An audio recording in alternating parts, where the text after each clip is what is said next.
Good afternoon, ladies and gentlemen. Shalom. I'm David Mensa, Israeli government spokesman for the Public Diplomacy Directorate in the Office of the Prime Minister. Questions in the chat, please, and we'll be happy to take a few after a very quick update from me. It's Thursday, the 19th of September, day 349 of the October 7th war. First, on Israel's war aims, they are the return of all of our hostages, 101 of them, children, the elderly, women and men, 349 days in Hamas captivity. They need to be brought home now. The dismantling of Hamas's government and military, the removal of the terrorist threat to Israel, and of course the return of our citizens safely to their homes in our own sovereign territory in the north of Israel. To start with today, very sad news of fallen Israeli soldiers. IDF casualties since the start of this war have unfortunately risen to 713. Captain Daniel Maimon Toaf was aged 23 years old and from Moreshet in the Galilee. First Sergeant Amit Bakri was aged 21 and from Yoshivia. First Sergeant Agam Naim was aged just 20 years old and from Mishmarot. She was a paramedic due to leave Gaza in the next couple of days at the end of her service. And First Sergeant Dotan Shimon was aged just 21 and from Elazar. All four fell in battle in southern Gaza. All four were laid to rest yesterday. Now, there are no words of mine that can assuage the pain of their parents and their families. We embrace them and those dear families who have lost their precious heroes, sons and daughters in this war for our very existence. To be clear, the achievements of this defense of our homeland are many, but this war has exacted a heavy toll on us, none more than the families of our soldiers and especially our fallen soldiers. But as the Prime Minister has said, I promise you, with unity, determination, and the faith in the justice of our cause, we will fight, and with God's help, we will win. May their memories be a blessing forever.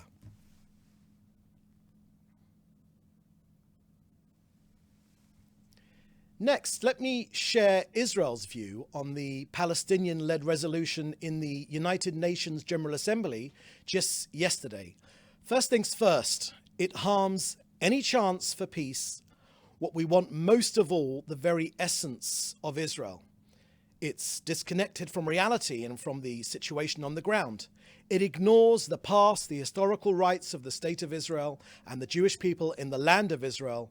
It's detached from the present, from the reality on the ground, the security needs against the backdrop of this war and the October 7th massacre and the contractual reality between the parties. And finally, it is dangerous for the future, and it encourages terrorism and distances the parties from the only possible resolution, which is direct negotiations. Next, an update from COGAT and their work coordinating aid into Gaza. As of the latest COGAT figures, more than 1 million tons of humanitarian aid have been delivered into Gaza on 51,500 trucks since the start of this war. Over 37 tons entered in September alone. 80% of the aid going in has been food. Now, the COGAT unit officers met yesterday with international aid organizations to strengthen coordination. And now the IDF is working to improve accessibility to aid and prevent Hamas involvement. You can get all the details of Israel's humanitarian efforts on COGAT's website. So that's the end of our briefing here today. We'll now take your questions, which you should put in the chat together with your news outlet. Okay, first question here I can see is from Associated Press. Robbie Corey Boulet. Israeli media is reporting. Israeli media is reporting a new proposal that would involve the release of hostages in exchange for safe passage of Sinwar and other Hamas officials and the cessation of fighting. Can you confirm whether Israel has put forward such a proposal? And if so, can you give details? Thank you very much for that question, Robbie. Let me share with you our current thoughts on the hostage deal. Just last night, regarding this hostage release pause, the Prime Minister's office, our office here, said that the Prime Minister has accepted every American proposal for the releasing of our hostages. Often the Prime Minister has faced criticism from parts of our own government coalition, but the Prime Minister completely refutes the claim that he has in any way jeopardized any deal whatsoever due to political considerations. Here are the facts. As we say here in the Prime Minister's office, the facts don't lie. On April the 27th, the Prime Minister accepted the mediator framework for releasing the hostages. Secretary Blinken described it as very generous. On May 31st, the Prime Minister agreed to the US proposal. On June 12th, the Secretary Blinken could not have been clearer when he said that Israel had agreed to the proposal, but Hamas had not. On October 16th, the Prime Minister agreed to the American final bridging proposal. On August 28th, Deputy Director of the CIA said that Israel was showing a seriousness in the negotiations and that the leader of Hamas would have to respond likewise. On September 9th, US Special Envoy to the Middle East, McGurk, said that there was no hostage release deal only because of Hamas's refusal. Again on September 9th, even Benny Gantz, member of Knesset, admitted that Hamas has not accepted the framework for months and the world is expected to back Israel.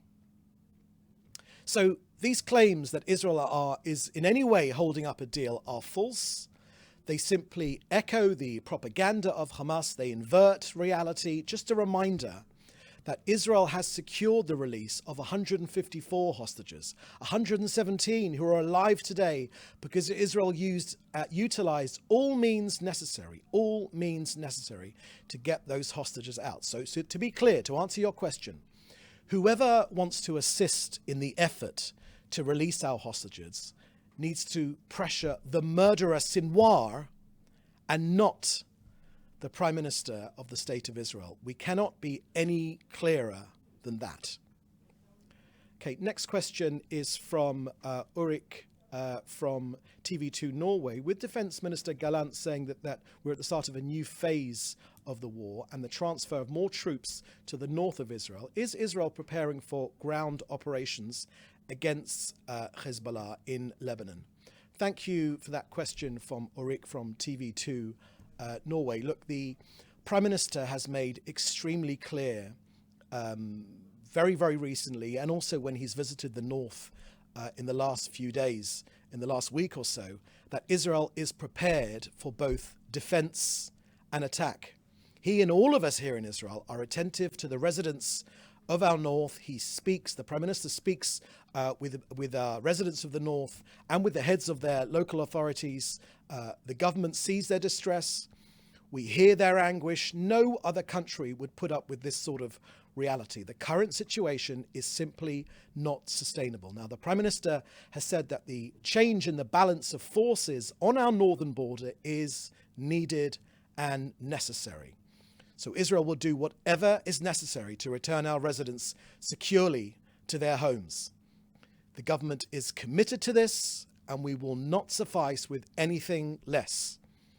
We will do this thanks to the heroism of our fighters and the unity amongst us as a united people rising up against the enemies in order to ensure our future. Now, we've had more than 8,000 rockets and drones, often more than 100 a day, 63.5 thousand people displaced from their homes in the north for almost 1 year.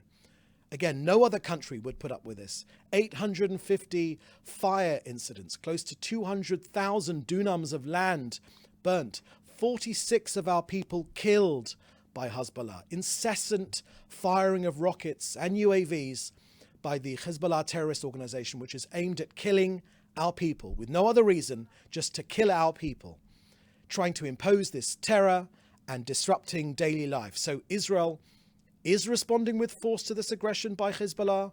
We will use all means necessary to restore security to our northern border and to safely return our citizens to their homes.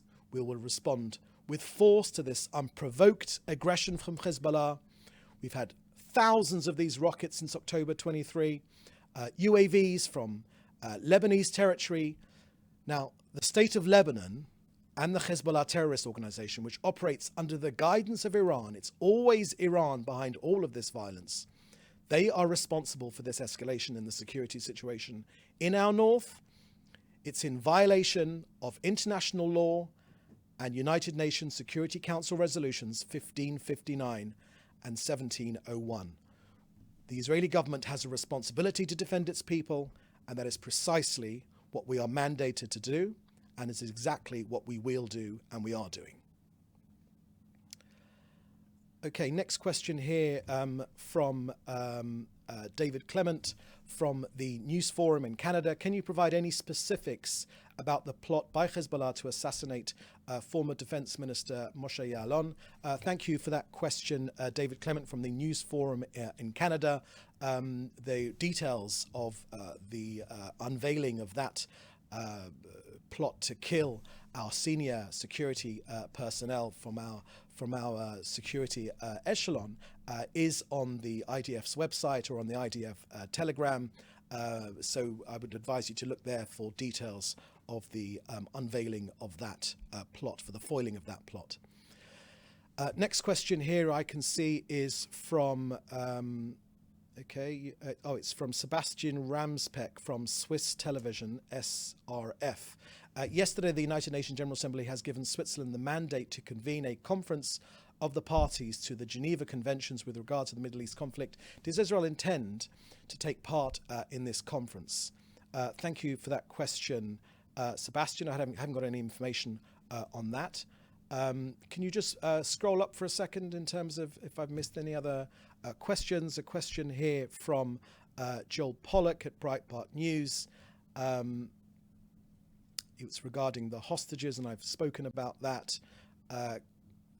Okay, you've also asked, can you comment on Vice President Kamala Harris saying Tuesday that she's proud of withholding 2,000-pound bombs from Israel and would use such leverage again in the future? Thank you for that question, Joel. That's a question for Vice President Kamala Harris. We're currently in an election season, and it's the right thing to do to allow the American people to participate in that democracy. Israel's relationship, of course, with the US is a bipartisan relationship. We stand shoulder to shoulder, side by side, because we share so many values and, of course, so many of the same enemies as well. The relationship with the US is extremely important to us, and it's of mutual benefit as well. And the last question here I can see is from Jane Merrick at the newspaper. Jane Merrick, and you ask, following Prime Minister Netanyahu's comments that the British government are regarding UK being a friend and ally, has this message been conveyed directly to the Prime Minister and the Foreign Secretary in the UK? Thank you for that question, Jane. Of course, the relationship between the UK and Israel is an extremely important one to both countries. We believe that it is based also on shared values, on the values of us being a democracy, of enjoying a free press, of being a free society. Indeed, we're the only democracy in hundreds of miles in any direction. Which is why Iran hates this country, which is why Iran has said that they wish to destroy this country. So Israel considers an ally any country that understands the unique situation of this country in this difficult neighborhood. We're standing up for freedom here, and we welcome the support of any allies that understand that fight, but also realize that it's not only our fight here in Israel. Iran are attacking us, they're seeking to destroy us, but we're only a stopgap on the way to other democracies as well. So we're on the front line of this battle, which is why we must be successful for the sake of civilization. Okay, that is the last question I can see here today.